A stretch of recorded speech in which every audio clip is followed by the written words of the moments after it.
You never say that. Please, open the door now. Identify yourself and state your reason. I don't need to explain myself. This is a welfare check. I am safe. You have no authority to enter. You're obstructing an investigation.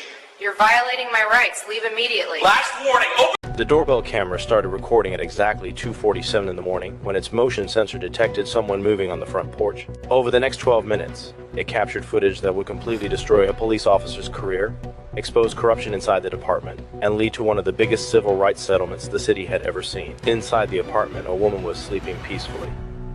She had no idea that her quiet Tuesday night was about to turn into a legal nightmare that would change her life forever. Before we jump deeper into this unbelievable story, let me know in the comments where you're watching from tonight. And if you haven't already, make sure to hit that subscribe button, because this case is full of twists you will not see coming. Trust me, you'll want to follow this story all the way to the end. Judge Rebecca Foster had served on the federal bench for 11 years. At 52 years old, she was well known in the legal world for her sharp mind, strong sense of fairness, and zero tolerance for constitutional violations. She had overseen hundreds of cases involving police misconduct, civil rights abuses, and government overreach. Her decisions were almost always upheld on appeal, and her reputation for protecting individual freedoms was legendary among defense lawyers and civil rights activists. That Tuesday evening, Rebecca worked late reviewing case files for a complicated civil rights lawsuit that was scheduled to go to trial the following week. She finally went to bed around midnight, completely exhausted after a 14-hour workday. Her small apartment was located in a quiet residential neighborhood about 15 minutes from the courthouse. She had lived there for 3 years, ever since her divorce, and had never experienced any trouble with neighbors or safety issues. The building was an old Victorian house that had been converted into 4 upscale apartments. Rebecca lived on the second floor in a corner unit with large windows that looked out over a tree-lined street. 6 months earlier, she had installed a smart doorbell camera after a neighbor mentioned that packages had been getting stolen in the area. It was just a simple security step that she barely thought about. She never imagined that this small device would become the most important piece of evidence in a case that would shake the entire police department. Officer Daniel Rodriguez had been with the Metro Police Department for 8 years. On paper, he looked like a solid officer. He had received several commendations for bravery, kept a mostly clean disciplinary record, and had even been featured in a local newspaper for his community policing efforts. But beneath the surface, Rodriguez carried deep resentment and a dangerous sense of entitlement that had been building for years. 3 weeks earlier, Judge Foster had dismissed a drug possession case that Rodriguez had spent months building. The dismissal came after she ruled that Rodriguez had conducted an illegal search during a traffic stop, violating the suspect's Fourth Amendment rights. Her written opinion was harsh. She described Rodriguez's testimony as inconsistent and his actions as a clear constitutional violation. This case had been Rodriguez's biggest arrest in months, and he had been counting on the conviction to improve his performance record. What made the dismissal even worse was that it happened in open court, with other officers watching from the gallery. Judge Foster carefully picked apart his testimony, pointing out contradictions that made it obvious she didn't believe his version of events. The defense attorney barely had to say a word. The judge's questions alone exposed the weaknesses in Rodriguez's case. After the hearing, Rodriguez stormed out of the courthouse, angrily muttering to his partner about activist judges and their so-called anti-police agenda. His supervisor tried to calm him down, explaining that these things happen and that he needed to be more careful about following proper procedures. But Rodriguez wasn't interested in following rules. He wanted payback.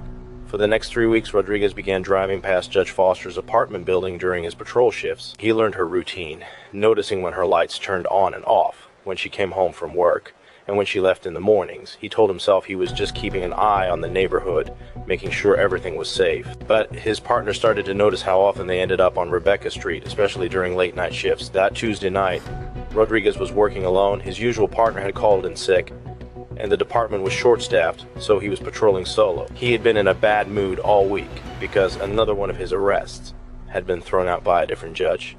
That judge even cited Judge Foster's ruling as precedent. It felt to Rodriguez like Rebecca Foster was personally ruining his career, and his anger reached a dangerous level. Around 2:30 in the morning, Rodriguez made a decision that would change everything. He parked his patrol car 3 blocks away from Rebecca's building and quietly walked through the shadows toward her front porch. He convinced himself he was doing a welfare check, even though he had no radio call or any real reason to be there. In his mind, he was teaching an uppity judge a lesson about respecting law enforcement. The doorbell camera recorded Rodriguez as he approached the front door. He was in full uniform, including his duty belt and body camera, but the body camera was noticeably turned off. He stood on the porch for several minutes, nervously looking around before pressing the doorbell. When no one answered after 30 seconds, he pressed it again, holding it down longer this time. Inside her apartment, Rebecca was startled awake by the loud doorbell. She looked at her bedside clock and saw it was almost 3 in the morning. Her first thought was that something must be wrong.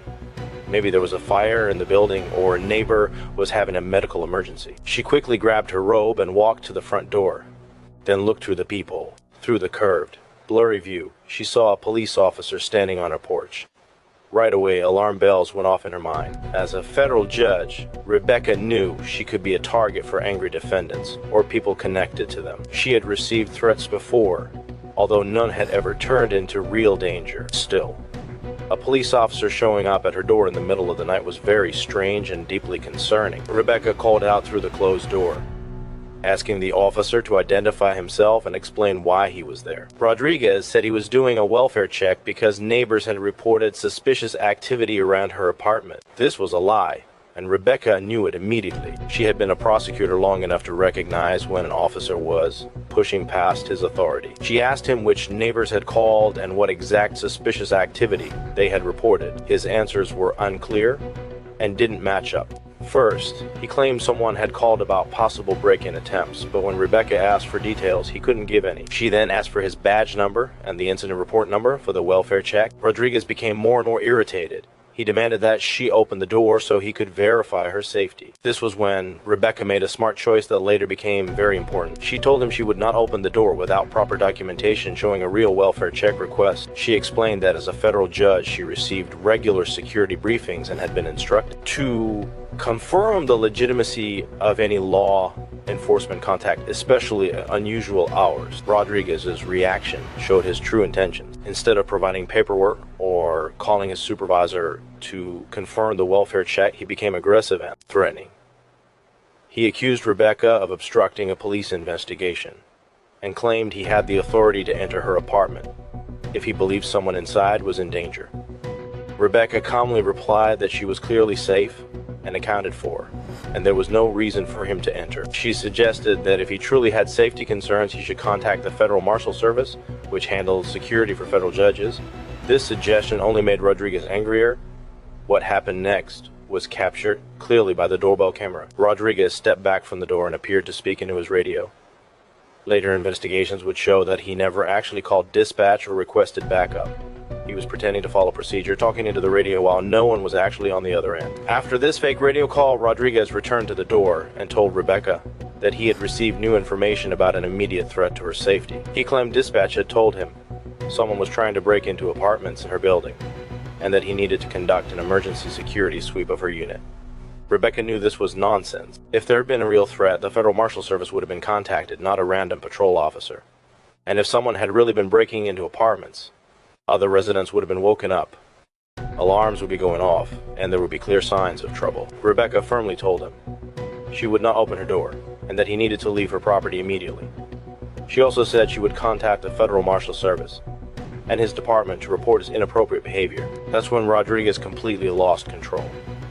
He made a decision that would end his career and cost his department over $1 million. Have you ever been in a situation where someone in power clearly crossed the line? Type yes in the comments if you have, because what happens next shows why standing up for your rights matters, even when it's hard. Rodriguez grabbed his radio again, but this time he actually made a call. Instead of contacting his supervisor or requesting backup through official channels, he called his friend Officer Kevin Walsh. Walsh was off duty but lived nearby. Rodriguez told Walsh he had a problem with an uncooperative resident who refused to comply with a welfare check and that he needed help right away. This call was a serious violation of protocol. Off-duty officers are not supposed to respond to active incidents unless dispatch requests it. Welfare checks also should never need multiple officers. Unless there is real danger, Rodriguez was basically asking for an illegal favor to help intimidate a federal judge. While waiting for Walsh to arrive, Rodriguez kept pounding on Rebecca's door. He switched between saying he was worried about her safety and threatening to arrest her for obstruction. Rebecca stayed calm but firm. She repeated that he had no legal right to enter her home, and that she was recording everything that was happening. At 3:15 in the morning, Officer Walsh arrived in his personal car, still wearing civilian clothes. The doorbell camera recorded him walking onto the porch, where Rodriguez was still banging on the door. Walsh looked confused and asked Rodriguez what was really going on. Rodriguez quickly fed him a story, claiming a federal judge was acting strange and refusing to cooperate with a legitimate welfare check. Walsh should have seen the warning signs immediately, an off-duty officer responding without dispatch approval. No supervisor on scene. No official report of the original complaint. All of it was wrong. But instead of questioning Rodriguez, Walsh allowed himself to get pulled into the situation. Inside her apartment, Rebecca heard more voices outside her door and realized Rodriguez had called for backup. This sudden escalation convinced Rebecca that the situation was getting out of control. She quietly walked back to her bedroom and called the emergency line for the Federal Marshal Service. The officer who answered immediately became concerned when Rebecca explained that local police were at her door in the middle of the night, conducting what appeared to be an unauthorized welfare check. The marshal told her to stay on the line while he contacted the Metro Police Department watch commander to verify whether this welfare check was legitimate. At the same time, he dispatched 2 federal marshals to a location as a safety measure. This phone call later became extremely important because it created an official record of Rebecca's side of the story, complete with timestamps that matched the doorbell camera footage. Back on the porch, Rodriguez was growing more desperate. He had now been outside Rebecca's door for over 20 minutes and had nothing to show for it except a growing list of policy violations. Walsh suggested they call their supervisor and get proper authorization for whatever they were trying to do. But Rodriguez refused. He said they didn't have time for bureaucratic nonsense. That's when Rodriguez made his most disastrous decision. He told Walsh that he could hear sounds coming from inside the apartment, suggesting that someone might be in danger. This was a complete lie. The doorbell camera's audio clearly recorded their conversation, and there were no sounds of distress coming from Rebecca's apartment at all. But Rodriguez was now fully committed to creating a fake emergency that would justify forcing his way inside. Walsh, who should have known better, went along with the lie. Together they loudly announced that they were hearing suspicious noises and needed to enter immediately to ensure Rebecca's safety. They began counting down from 10, threatening to break down the door if Rebecca didn't open it herself. Rebecca, still on the phone with the Federal Marshal Service, couldn't believe what she was hearing. She told the marshal that the officers were now threatening to break down her door based on completely false claims. The marshal assured her that help was already on the way and instructed her to keep refusing entry and document everything. When the countdown reached 0, Rodriguez and Walsh rammed their shoulders into the door at the same time. The door was solid wood with a strong deadbolt, so their first attempt only caused loud banging and some damage to the door frame. They didn't stop. They backed up and tried again, this time working together more forcefully. On the second attempt, the door frame cracked and the door flew open, slamming against the inside wall with a loud crash. Rodriguez and Walsh rushed inside with their hands on their weapons, shouting for Rebecca to show herself and keep her hands where they could see them. Rebecca stepped out of her bedroom with her hands raised, still holding her phone. She was wearing a robe over her pajamas and looked terrified, but she tried to stay calm. She immediately identified herself as a federal judge and demanded to know under what authority they had broken into her home. Rodriguez, now realizing how serious his actions were, tried to stick to his fake story. He claimed they had heard distress sounds and acted to protect her. He said they were doing a protective sweep of the apartment, but even Walsh could tell the explanation sounded weak and fake. He was starting to understand they had made a huge mistake. Rebecca calmly told both officers that she had been on the phone with the Federal Marshal Service the entire time. She said federal agents were already on their way to her location. She also pointed to her doorbell camera and explained that everything they had done was being recorded in high-definition video with clear audio. Rodriguez's face turned pale as reality hit him. He had illegally forced his way into a federal judge's home, lied about why he did it, and had been recorded the entire time. Walsh looked just as shocked when he realized he had been tricked into joining what would clearly become a career-ending incident. Despite the trauma of having armed officers break into her home, Rebecca stayed composed. She told Rodriguez and Walsh they needed to leave her apartment immediately. She also said she would file formal complaints with their department and submit federal civil rights complaints to the FBI. Rodriguez made one last desperate attempt to fix the situation. He suggested they all agree it was just a misunderstanding, a welfare check that got out of hand because of poor communication. He hinted that if Rebecca didn't make it a big issue, they could all forget it ever happened. This showed how little Rodriguez understood the person he was dealing with. Rebecca had spent her entire career fighting police misconduct just like this. The idea that she would help cover up a clear violation of her rights was not just naive, it was insulting. She firmly told him there would be no cover-up and no quiet ending to this. Rebecca explained that Rodriguez's actions represented everything that was wrong with police culture. She told him she had a duty as a federal judge to make sure officers who violated citizens' rights faced real consequences. Just as the tension reached its peak, the Federal Marshal Service arrived. 2 federal agents approached the apartment with their weapons drawn. They had already been briefed that local officers had illegally forced their way into a federal judge's home.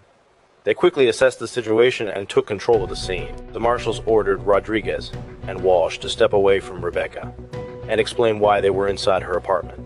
Both officers tried to stick to their story about responding to a welfare check, but the marshals were not convinced. They had already spoken with the Metro Police Department's watch commander, who confirmed that no welfare check had ever been approved or dispatched to Rebecca's address. Within minutes, the watch commander arrived, along with 2 patrol supervisors and an internal affairs investigator who had been called out of bed. The watch commander took one look at the broken door, the federal marshals, and Rebecca standing there in her robe. He immediately realized his department was facing a serious disaster. Rebecca gave a detailed statement to the internal affairs investigator.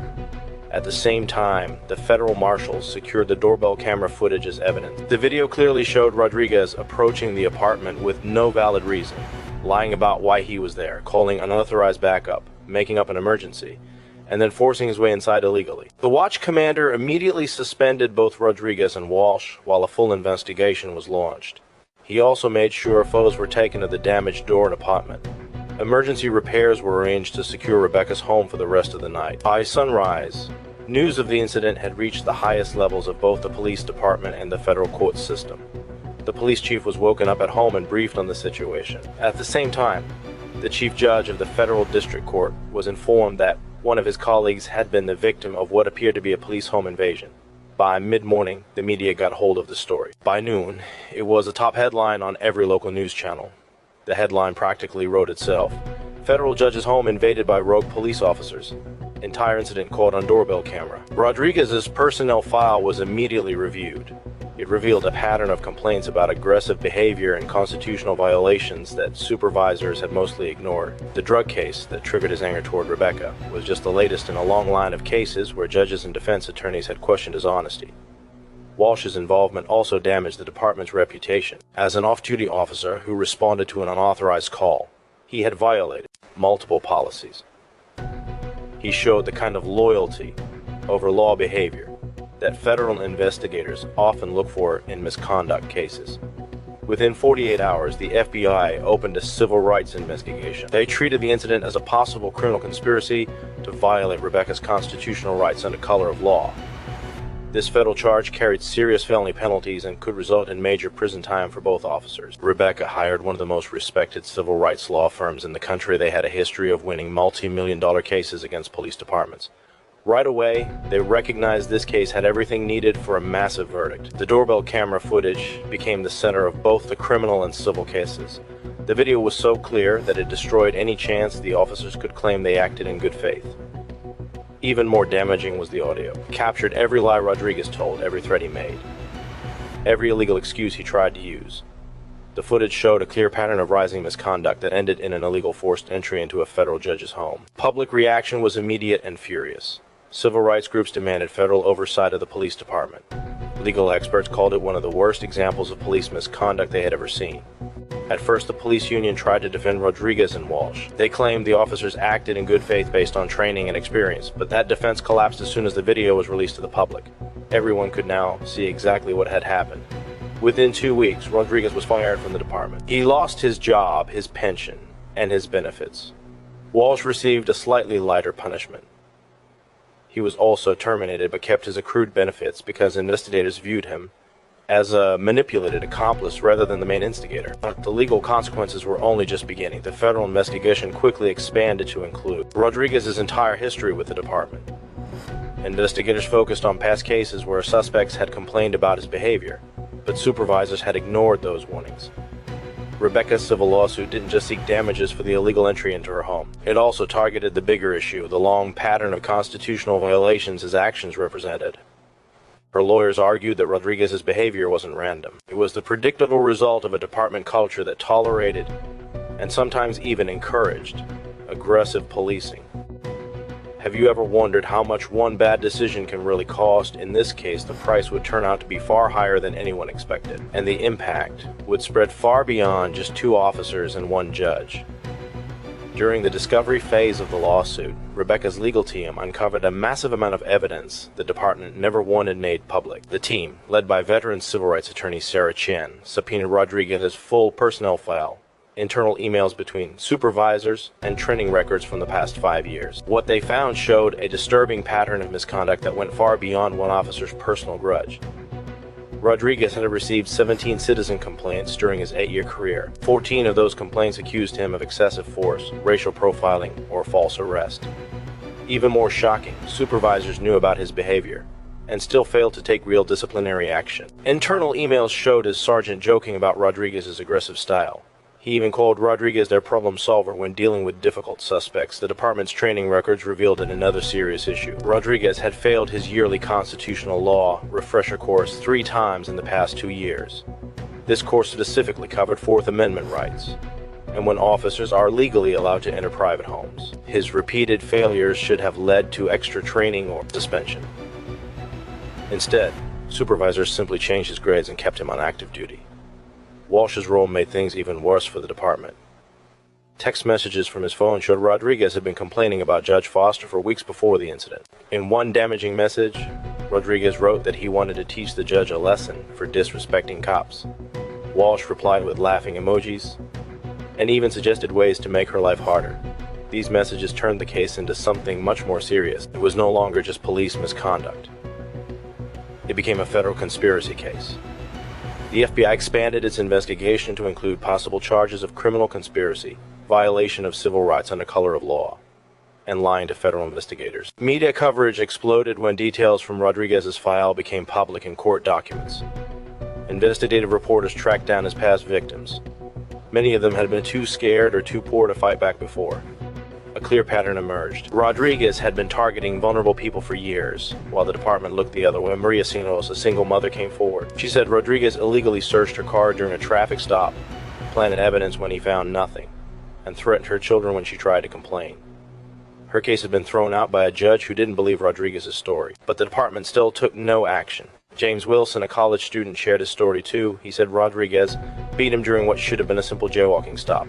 Wilson ended up in the hospital with a broken wrist and bruises. Rodriguez claimed Wilson attacked first, but a nearby store's security camera showed Rodriguez was the aggressor. That video later mysteriously disappeared from evidence storage. These stories flooded the news. The police department faced a public relations disaster. The chief held daily press conferences, insisting Rodriguez was an isolated case and reform were coming, but the damage kept spreading. Defense lawyers across the city started filing motions to dismiss cases involving any officer connected to Rodriguez or supervised by his sergeant.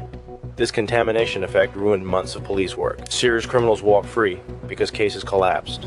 The city's insurance company stepped in.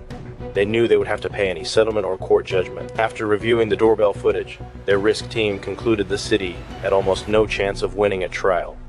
They urged city leaders to settle fast and accept whatever terms Rebecca's lawyers demanded. Rebecca's legal team knew they had strong leverage, but they weren't just after money. They wanted real change. They demanded shoot an independent civilian oversight board, body cameras for all officers, true psychological evaluations for officers with multiple complaints, shoot a complete overhaul of internal affairs negotiations dragged on for months while the federal criminal case continued. Rodriguez and Walsh were indicted on multiple charges. Their criminal trials were scheduled just as the civil case reached its peak. This timing put even more pressure on the city. A criminal conviction would make the civil case impossible to defend. During depositions, the full dysfunction of the department was exposed. The police chief admitted under oath he had never personally reviewed Rodriguez's complaint file. The head of internal affairs couldn't explain why so many complaints were dismissed without real investigations. Supervisors claimed they had never been trained on how to spot problem officers or when to recommend firing someone. The most damaging testimony came from Rodriguez's former partner, who had been given immunity in exchange for speaking. He described a culture where aggressive tactics were encouraged and constitutional violations were routine. He admitted he had seen Rodriguez plant evidence at least 3 times, but never reported it because he feared retaliation from other officers. Rebecca's legal team also ordered a psychological evaluation to show the lasting effects of the incident. Dr. Elizabeth Harper, a specialist in post-traumatic stress, documented how the home invasion had impacted Rebecca's sense of safety and her daily life. She suffered from sleep problems, constant alertness, and anxiety that lasted for months. Rebecca had to move to a new apartment because she no longer felt safe in her old home. She installed extensive security systems and found it hard to sleep without multiple locks and alarms. The woman who had once fearlessly handled dangerous criminal cases was now scared of unexpected knocks at her door. The financial impact went beyond her personal suffering. The incident disrupted her work schedule, forcing her to postpone important trials. Court administrators had to reassign cases and reschedule hearings, causing delays that affected dozens of other people. Months later, the ripple effects of Rodriguez's actions were still being felt. Public pressure for reform grew when the local newspaper ran a detailed investigation into the police department's disciplinary practices. The series revealed that the department had paid over $2 million in misconduct settlements over the past 5 years, but only 3 officers had ever been fired for cause during that time. Community activists held protests outside the police station and city hall, demanding accountability and transparency. Religious leaders organized prayer vigils calling for justice and reform. The incident became a symbol of everything wrong with police culture and the urgent need for change. A federal oversight team released a harsh report documenting failures in training, supervision, and accountability. They recommended placing the entire department under a federal consent decree, which would enforce court-approved reforms and ongoing monitoring for years. City council members began calling for the police chief's resignation, saying the problems were too deep for minor reforms. The mayor found himself caught between defending his appointee and responding to overwhelming public pressure. Rodriguez's criminal trial began in federal court, drawing massive media attention. The courtroom was packed with reporters, civil rights advocates, and curious citizens eager to see justice served. The prosecution's case was clear. The doorbell camera footage showed that Rodriguez had clearly violated Rebecca's constitutional rights under color of law. His defense attorney argued that Rodriguez genuinely believed he was doing a legitimate welfare check, but this argument fell apart under cross-examination. The prosecutor carefully showed that Rodriguez lied about receiving a complaint, lied about hearing distressed sounds, and lied about having the authority to enter Rebecca's home. The jury deliberated for less than 4 hours before returning guilty verdicts on all charges. Rodriguez was sentenced to 18 months in federal prison, followed by 2 years of supervised release. Walsh received a lighter sentence, 6 months of home confinement and community service, due to his cooperation and secondary role. The criminal convictions removed any doubt about the city's civil liability. Rebecca's team had been asking for $8 million in damages, but after the convictions, city negotiators were ready to offer terms that would have been unimaginable months earlier. The final settlement, reached 1 year after the incident, stunned even experienced civil rights attorneys. Rebecca received one $20 cents to $2 million in compensation for her pain and suffering. She also got an additional $500,000 to fund police reform initiatives she chose. The total package of $1.7 million became one of the largest settlements ever paid in a police misconduct case in the city's history. But money was only part of the story. The city also agreed to a full reform plan to change how the police department operated. All officers must wear body cameras during public interactions. A civilian oversight board with subpoena power will review all use of force incidents and citizen complaints. Head officers with multiple complaints must undergo psychological evaluations and additional training. Rodriguez lost everything that night: his career, pension, freedom, and future. All because he couldn't accept that a federal judge had done her job correctly. Rebecca Foster proved that accountability isn't just possible, it's inevitable when brave people stand up for what's right.